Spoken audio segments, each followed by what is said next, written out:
Welcome to my medical awareness channel doctor FJ with help tips. आप सबसे पहले तो हमारे इस चैनल को सब्सक्राइब कर लें। पिछली वीडियो में हमने बहुत ही अहम बीमारी एपिलेप्सी यानी मिर्गी को डिस्कस किया, उसके काजेस बताई, उसके जो सिम्टम्स होते हैं, अलामात होती हैं, उसके बारे में बात की। आज की इस वीडियो में हम बात करेंगे कि इन्वेस्टिगेशंस इन एपिलेप्सी यानी एपिलेप्सी को डायग्नोज करने के लिए, तशखीस करने के लिए कौन से हमें टेस्ट कराने चाहिए। तो इसमें बेसिकली 3 टेस्ट ऐसे हैं। इसमें पहला जो है वो है ईईजी, यानी ये दिमाग का एक टेस्ट होता है, इलेक्ट्रोएन्सेफेलोग्राफी इसको कहते हैं। इसमें बेसिकली हमें डाटा प्रोवाइड करते हैं कि जो न्यूरॉन्स का एबनॉर्मल डिस्चार्ज है वो है या नहीं है। क्योंकि जो मेन काज होती है एपिलेप्सी की, जो पहले वीडियो में मैंने डिस्कस किया था कि इसमें एबनॉर्मल न्यूरोनल डिस्चार्ज होता है और वो ईईजी से पता चलता है। दूसरा जो है टेस्ट है, इसमें वो हम सीटी ब्रेन कराते हैं, यानी दिमाग का सीटी स्कैन, ताकि देखने के लिए कि अंदर कोई ट्यूमर तो नहीं पड़ा या स्पेस ऑक्यूपाइंग जो लीजन्स होते हैं, तो वो रूल आउट करने के लिए हम सीटी ब्रेन करवाते हैं।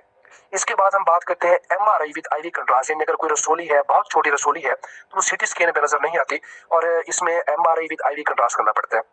एक बात और भी बहुत कॉमनली मिस्टेकन चीज है, वो ये है कि अक्सर लोग ये सोचते हैं कि शायद सीटी स्कैन नॉर्मल आने से एपिलेप्सी या मिर्गी का जो मसला है वो नहीं होता। तो ऐसा नहीं है कि जो एपिलेप्सी है ये बेसिकली न्यूरॉन्स जो है वो सीटी स्कैन के अंदर नजर नहीं आते। तो ई जो बेसिक टेस्ट है और जो सीटी स्कैन होते हैं एपिलेप्सी या मिर्गी के मरीज का, वो बिल्कुल नॉर्मल होता है।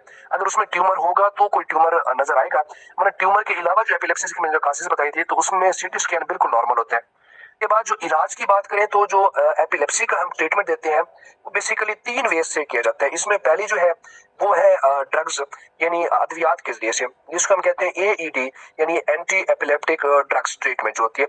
इसमें अक्सर जो हम इनिशियल स्टेज में इनिशियली जब पेशेंट डायग्नोज होता है तो उसको जो हम मेडिकेशन देते हैं उसमें सोडियम वेलप्रोइक एसिड जो फार्मूला है ये स्टार्ट किया जाता है, और उसके बाद जो है लेमोट्रिजीन या लिवेट्रिसिटिन, इसमें जो फार्मूले हैं, जो अद्वियात हैं, ये हम इस्तेमाल करते हैं।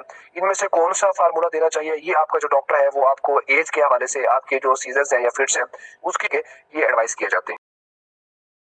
इसके बाद जो दूसरा तरीका है वो है स्पेशल डाइट, यानी आपने अक्सर कीटोजेनिक डाइट लेनी होती है। दूसरा जो चावल है या बीफ है या मटन वगैरह है, इससे जो एपिलेप्सी के जो पेशेंट है इसके जो फिट्स हैं वो ज्यादा होना शुरू हो जाते हैं, तो आपने ऐसी फूड से अवॉइड करना है, यानी राइस, बीफ और मीट से अवॉइड करेंगे। तीसरी चीज जो इलाज में आती है वो है सर्जरी। वो ऐसे मरीज की जाती है जिसका कोई ब्रेन का ट्यूमर है। अगर उसके दिमाग में रसोली है तो वो रसोली को रिसेक्ट किया जाता है, निकाला जाता है।